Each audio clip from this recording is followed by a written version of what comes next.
Hey, welcome along to the Pastor's Heart. It's great that you could join us this afternoon. Today, we're talking about the difficult and sensitive topic of divorce, how we as pastors can better love those both in our churches and in the wider community around us who are going through the trauma of a marriage breakdown. I'm joined this afternoon by Melinda Hunt and Michael Sheedy. It's great to have you with us. Melinda and Michael are members of our church, Village Church, here in Annandale in Sydney, and they've been leading our divorce care ministry for 8 years. We worked out just before that you'd had probably 100 people probably over that now. Yeah. through your lounge room in this time, and it's been extraordinarily helpful and effective, the ministry that's gone on here. Now, let's start though with the pastor's heart and your own heart. And maybe, Michael, we could start with you. And how did God do a work in you through your own divorce?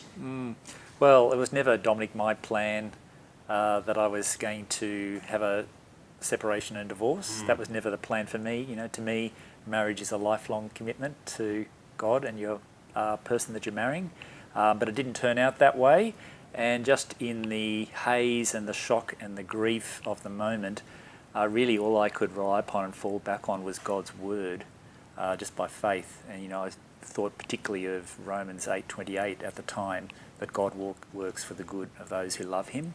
There was no evidence. I couldn't see that at the time, but I just knew that God was faithful and that his word is true. And in the value of hindsight, a number of years later, you can see how that's the truth of God's word has come through. And, you know, in terms of being able to meet Melinda, to make a new start, and then to also, with Melinda at Village, have a ministry where we could reach out to people who we at Village might not have otherwise been able to reach out to, but through this ministry, been able to bring God's comfort and hope to them. And so that was something that was been very much in my heart, a heart of thankfulness, I think, that's been able to happen with Melinda. What about you, Melinda? I remember the time, our first conversation about your marriage breakdown, but tell us the journey that God has done in you and your life.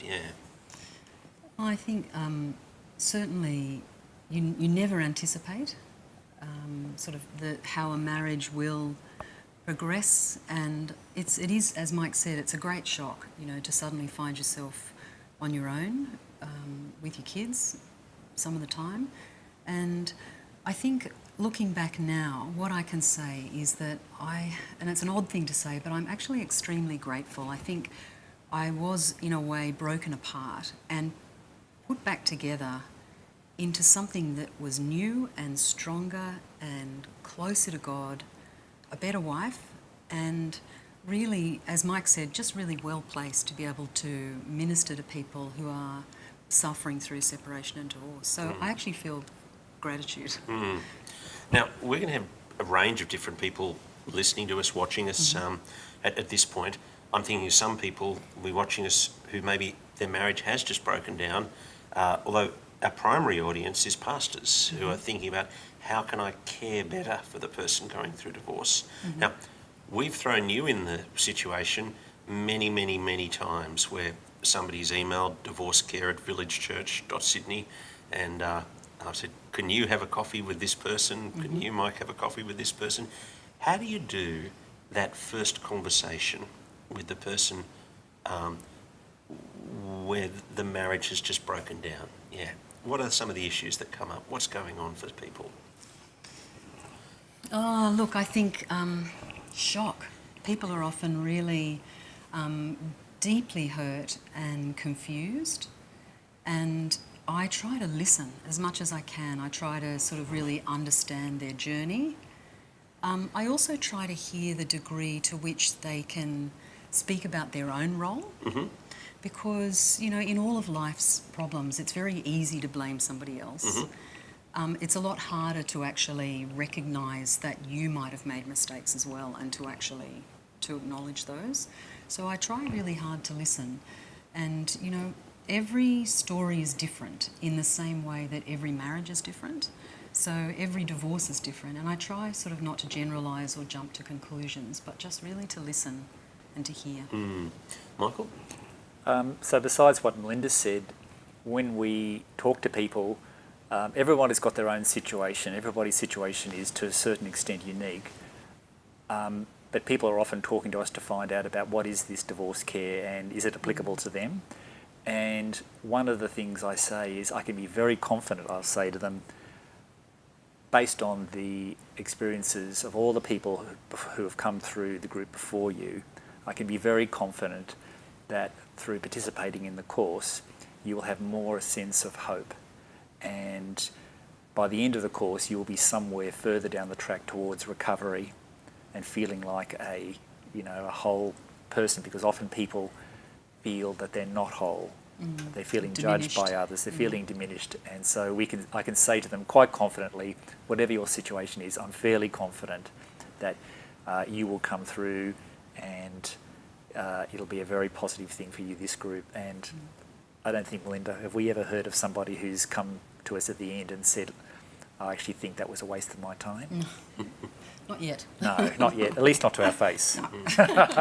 So there'll be some people here listening, watching, who don't know anything about the divorce care course. It's an American course, but what kind of things, well, how does it look if I'm thinking of going along, if my marriage has broken down, what's it going to be like on that first night? Yeah. So it's there are 13 sessions. There's a video that we play to the group. So people arrive, we have tea and coffee, we relax, we sort of spend a little time. They are. Yeah. Certainly when they first walk in, they're really anxious and they're looking around and thinking, who are these guys? And, I don't really know if I want to open up and talk about some really personal experiences that they may not have actually spoken about to anybody. And so it can be quite challenging. So I do feel a lot of sympathy for them. But we have tea and coffee, and then we sit down, and we do this in our lounge room, I think, because it's also really important that people feel safe and that it feels private. And we watch a video. There are a variety of topics, and after the video, we just have, with the benefit of a booklet, we have a conversation that we tend to facilitate, but actually it's often not necessary for us to say a great deal. People do tend to, after a few sessions, tend to open up and to be very candid and very brave about what's happened to them. But we actually say to them, Dominic, we say, look, when you come along to this group, you are not expected to divulge anything if you don't want about your situation. Listen. We just say, if you just want to sit down and listen and just soak it in, you're more than welcome to. Some people do that for a few times, and then more often than not, we find that as they develop trust in Melinda and I as the leaders of the group, but also develop some trust in the others, they tend to start opening up. And in fact, it's quite amazing that some of the personal details that people open up with, we don't offer them counselling per se, it's a support group, and we say to the other group, we would have a covenant with the group members to say to them, look, what is discussed here, please can you just respect that? But people do very much open up, but we never force them to do so. We say, if you just want to sit through the whole thing and just being in the group, you're more than welcome. But in the end, often it's the case that the conversations are very raw and very real. And Absolutely. And will just give us a sense of the topics that the videos raise over the weeks. Yeah. So the video will have a different topic each night. So some of the topics would include anger. There might be another one on depression. There might be another one on kids, what happens in the kids in the situation. There might be another one on new relationships. There'll be another night on forgiveness, another night on reconciliation. Single sexuality. Sexuality. And there'll also be, I think one of the ones that I like is there's one night on what does the owner's manual say. And that's really, there will be Bible and gospel references peppered throughout the evenings. People won't feel hit over the head with it, particularly if they're a non-Christian. We try to be respectful of that. But they will get a Christian perspective, but particularly that one, which is what does the owner's manual say. It very much lays out what does the Bible have to say about separation and divorce, and it also very clearly lays out the gospel. So it's very easy then for Melinda and I to follow that up in the conversations. Now, the courses that you've led for us, percentage of people from the general community, percentage of Christian people who've kind of come along because they've heard about it, it's been roughly 50-50. Is that right? I would say probably there are more people that have come through churches and through sort of church networks. But it's certainly an amazing way of sort of reaching out to our local community. I mean, just and last we have Sunday- our banner yeah. out the front. There's a banner out the front. And we do get people who say, I saw the banner when I was at- driving by. I was out the front before church on Sunday morning, and one of the nurses at one of the local retirement villages, she walks past every Sunday morning and says hi, just as I stand out before church. And she said to me, now, can I just check this email for the divorce care? And she'd seen the email on the poster, but thinking about it for a friend. And so the church has won respect in her eyes, and now she's got a friend who's going through trauma. She's wanting to refer them It does to happen. this course. Every group's a bit different. Some groups might be a little bit more non-Christians in the group than Christians. Some other groups can be the other. But particularly, people feel comfortable. It's an easy ask. So people in Christian circles can ask, put it to their work colleague or a friend who is not a churchgoer or is not a Christian. It's an easy ask to get them to come along because it's talking to somebody's situation. And even for the Christian person, it's enormously therapeutic, because the whole marriage breakdown does carry a stigma and a complexity in many churches. Can you talk about that? I think that's definitely true. I think that for a lot of people, they feel when their marriages do break down, particularly if there are not many other divorcees in their church communities, they feel incredibly isolated. And we get people who've left church because of that. Sometimes because their exes stayed, so it doesn't feel sort of appropriate that they stay. But yes, I don't know if it's in their heads or if it's real. I think I of really one man don't know. who Makes told me that sad, though. he was at church and he found that he would be sitting next to somebody and they'd say, oh, hello, I'm such and such. They'd begin that sort of after church conversation. He would disclose that he was recently separated, and kind of in love, the conversation would start, oh, okay, what happened? Do you know? And suddenly, he's only just met you, but I'm being called on to disclose, and the person is making an assessment. Are you the leaver? Are you the left? Are you the bad guy? Are you the good guy? Were you the abuser? Were you the abused? Do you know? And that's, you can do that conversation once, but if that's going to happen twice a morning tea, every morning tea, do you know, that's a pretty grueling experience to go to Sunday morning. And Absolutely. so he said to me he found it so helpful to come to divorce care, then he could come to church and sit next to somebody from divorce care who would kind of keep him safe from those conversations, because he'd have the conversation once in the divorce care group.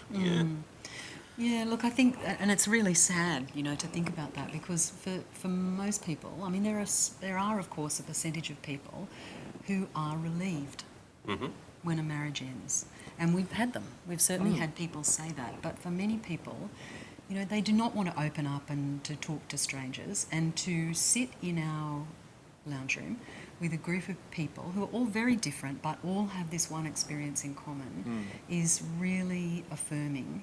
And once people overcome that initial fear, the amazing thing that we've seen over the years has been this fellowship that develops within the group, and friendships are formed that actually often endure beyond the group. And some people say, don't they, Melinda, they say, this is the place that I can go to once a week where I can take the mask off and just be myself.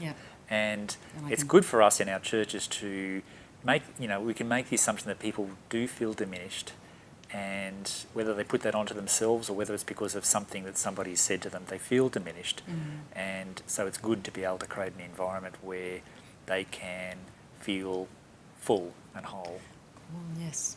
Yeah. God loves you as you are.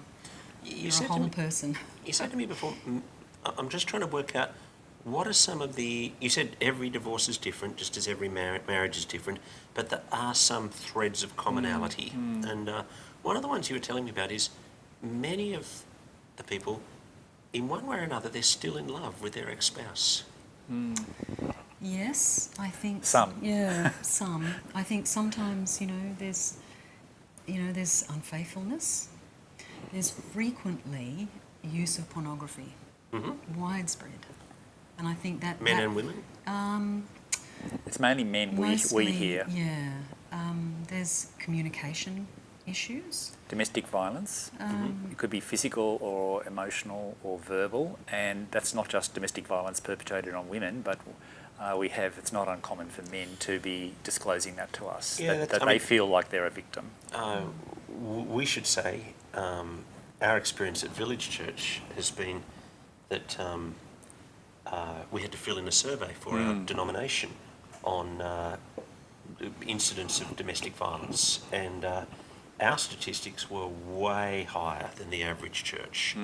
Not in terms of current cases that we were dealing and intervening into complex relationships, but because of running divorce care, the number of people who were coming to us and in the divorce care context disclosing historic domestic violence cases. And so we've been able to be a hospital, a significant hospital, but it's been a very complex journey for you to help people through some of those things. And I think, we're not counsellors, and through this course we do not pretend to be. We refer people. So, we might... And it is a ministry that involves a high level of pastoral care. We are often meeting people before the course starts, and I will quite often meet people during the course because the sessions bring up issues for people and they may want to talk to you about that. But we do always refer people, particularly over an issue like domestic violence. We want to be ensuring that somebody got support so that they can sort of move forward and heal in this way. Other common threads? We had pornography. So another common thread is people will come through, and more often than not, people feel that they are the innocent party and the other person who they've separated from is the guilty party. And we see situations sometimes where, we're only hearing one side of the story, but if we take the story at face value, we hear stories where sometimes the other party is clearly the party that's the offending party. However, by the time somebody's finished the 13 sessions with us, more often than not, they would have been thinking, whereas at the start they're thinking the other person, it's all their issue. 100% their fault. They'd be thinking, what we actually say to them, we actually say, look, you might feel like you are the offended party, and maybe you are, but what are you going to learn out of this situation?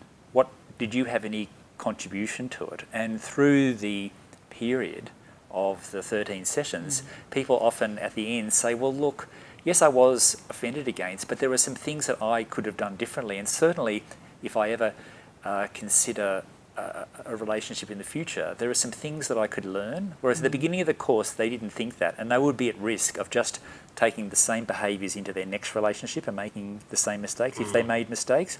Whereas the course helps them to self-reflect a little bit more about that. And so that's a common thread. While you hang on to that sense of injustice and you don't reflect, you don't learn, and you don't grow.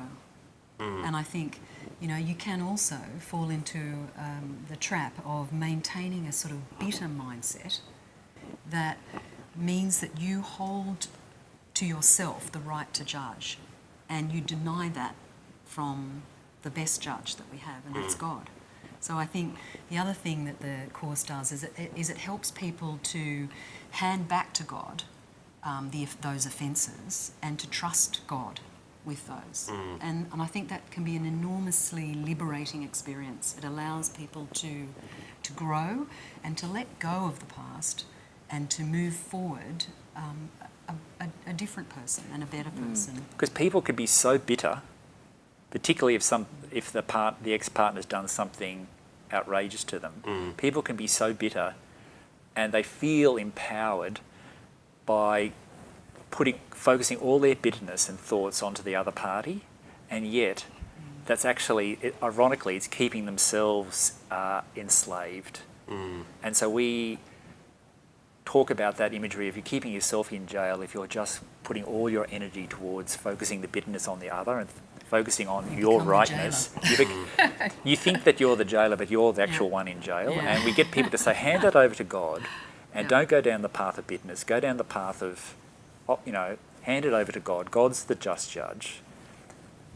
that's in a sense forgiveness. It might not be reconciliation, but it's a sense of forgiveness.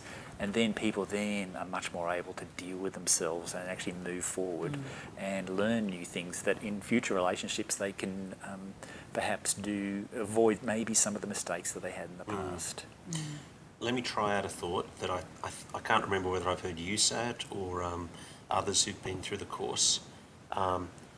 When somebody's marriage is broken down, often the default is, quick, I've got to find myself a new relationship. And yet, I'm in no way ready for a new relationship. And I mean, whether or not somebody is biblically free to remarry is a whole different question. Yep.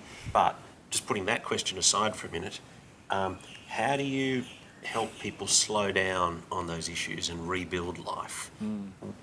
Which they really need to do without being in a relationship as they look back and fix some of the things about themselves in the past. Yeah. The course is very helpful. Some of you get on the DVDs, there's great exposure to some very wise counsellors and pastors. And one of the common threads of it is don't try to medicate or fix some of the grief that you've got by jumping straight into a relationship.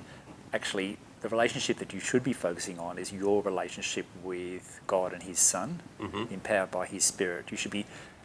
That's what we encourage, and what the content of the course encourages people to focus upon. And just going off, you're very vulnerable, and just going off and trying to fill the void by going into a relationship with somebody else. Sometimes it's just a sexual relationship that people jump into, even though they might be a Christian and it goes against their values. They're just hurting so much. They're looking to fill that void. To fill the void. And we very much, sometimes we've had to be quite blunt, very blunt with people, but we've never had anybody say, geez, you know, I really regret you doing that. People have been very thankful that we've actually been we said, no, that is not the right thing for you to be doing, pull back. And people have been very appreciative of that in hindsight. And we just say, focus on your relationship with God. And then we never suggest that to be full in the future, you have to go into another married type of relationship. We don't have to. That's not the way God looks at us. But we say, but if you do, a time will come, and it's often the time that you feel like you're right in yourself and I'm okay. And you don't need that relationship. And you don't need that relationship. That we see that's the time that actually God puts people in front of them. But the mistake is to jump in too quickly. And the common thread is that, because a number of us, we're sexual beings, the common thread is we want to go in and develop relationships before we're ready. That's a very common thread. So we talk about that and people feel encouraged and supported once we talk about that and get that out into the agenda. We do try and speak openly too about those matters. They're not, we're very clear. And I think the other thing I'd add to that is that people have often got children in the midst of these sorts of difficult situations. So children have had their family lives pulled apart. And children deserve an opportunity to adjust to this new way that their family is functioning, you know, with often shared custody and sort of moving about. And, you know, that's really hard. No kid asks for that. So, you know, I personally think that it's just fair on children to allow them time to adjust to their new circumstances without introducing somebody new. One of the big issues that I've perceived for people is, I'm going through this trauma, and am I the only one who's ever felt like this? And how the group experience, where we're open as a group, and I'm hearing, as maybe I was a leaver, I hear the experience of someone who was left, do you know? Or I'm a man and I hear the experience of someone who's a woman, do you know? I get to kind of vicariously put myself in the other person's shoes. We do. Very important. Tell us how that plays out. We absolutely. That's actually really a powerful factor in the way that the course operates, and the fellowship and the friendships develop, because I think the other part that you don't necessarily take into account is, particularly if you have children, you have to be, in a way, a good ex. So you have to be able to have a sort of a functional relationship with the person that you were married to. Correct. If it's possible. If possible, for the benefit of your children. It's not always possible. So they will often share stories, and somebody will sort of talk about, you know, my ex, you know, makes my life difficult by sort of, you know, not turning up when we agree that he should or she should turn up. And then, then somebody else sits there thinking, I've done that. I really should turn up on time. Yeah. So I think, yes, I absolutely. And we've even had somebody say, gee, I wish you were my ex.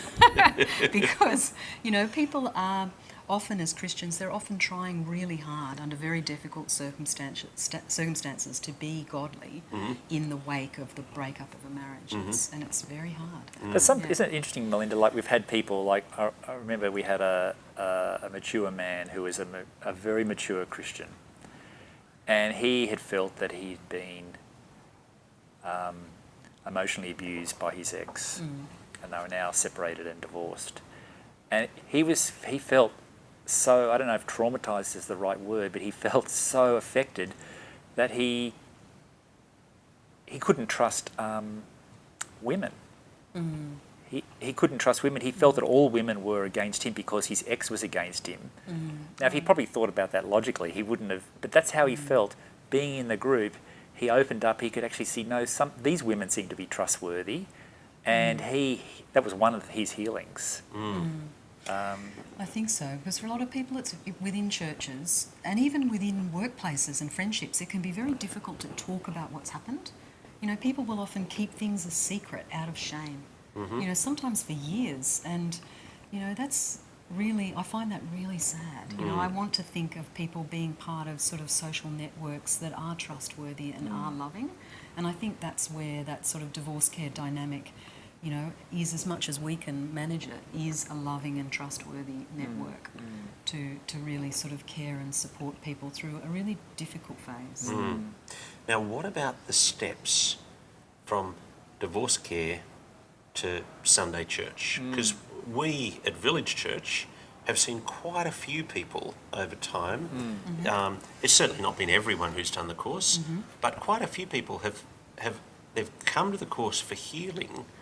But as they've heard of the God who loves them and heard of a framework of the way God relates to them, that they've actually then made steps into personal relationship with Jesus. Tell us about how that's worked out in different people's situations. Well, for people in our society, and I think this is fairly common amongst churches, certainly around Sydney, it can be very hard to get people into churches. People often regard churches as irrelevant. Yet we can get people into divorce care much more easily. It's a much easier ask and it's a non-confrontational ask. And nobody's going to be asked to hand over money or sign or make any sort of a commitment to a church. What we find, if they are from a non-churched or don't come from a Christian worldview, we find, not always, but often, they fall in love with community. They fall in love with community, they get converted to community, and then it's a smaller leap for them to be asked to come along to another community. It could be one of our Introducing God courses, or we could ask them to one of our church services. So they fall in love with community in the divorce care, and then it's an easier step to bring them along. Not all of them do that. Some of them just do the divorce care, then go back to wherever they came from. They might be going back to another church, or maybe not. But yes, as you say, Dominic, a lot of people have come into our church. They would never have come in directly into the church, but they've come in through the group. They get to see what church people are really like. They get to see what community actually feels like, because we're in a society now where community has diminished quite often for a lot of people. They see really good community happening. Much smaller step and much easier ask then to get them to come along. And as you know, a number of people in our church have come through the divorce care ministry. I think we also, sorry Dominic, I was just going to say, we also, Mike and I in our home on a Sunday afternoon also for quite some time had a Bible study. So we would ask people in our group, would you like to join us? For Bible study? Then, correct. And then after, because we sort of live close to the church, the Bible study would finish conveniently at 5:45. Almost as if you planned it. And then we would walk in a group down to the church, and so they would be coming in with us, so that they would be sitting with us and they would feel comfortable. So, you know, we've sort of done things like that to try to sort of encourage people to come back. And one of the things, I'll just, again, test my thesis. One of the things I notice about people whose marriage is broken down, One week they've got kids, next week they don't. So they're really busy one week, but they've actually got a whole lot of discretionary time. The alternate, and I'm lonely, the alternate week. Absolutely. And so Yeah. I actually am free to do something like come to church or come to Bible study group in a way that when I was just busy doing kids sport and stuff like that, I might not have been. Yeah. Yeah, well, that's very true. That's for a lot of people. That's sort of become their new life that they sort of never anticipated, that they're by themselves often. Yeah. Thanks very much for coming to talk to us today. Great pleasure. Thanks, Dominic. Thank you. My guests on The Pastor's Heart have been Melinda Hunt and Michael Sheedy, and it's been great that you've been able to join us this afternoon, and we'll look forward to your company again next week on The Pastor's Heart.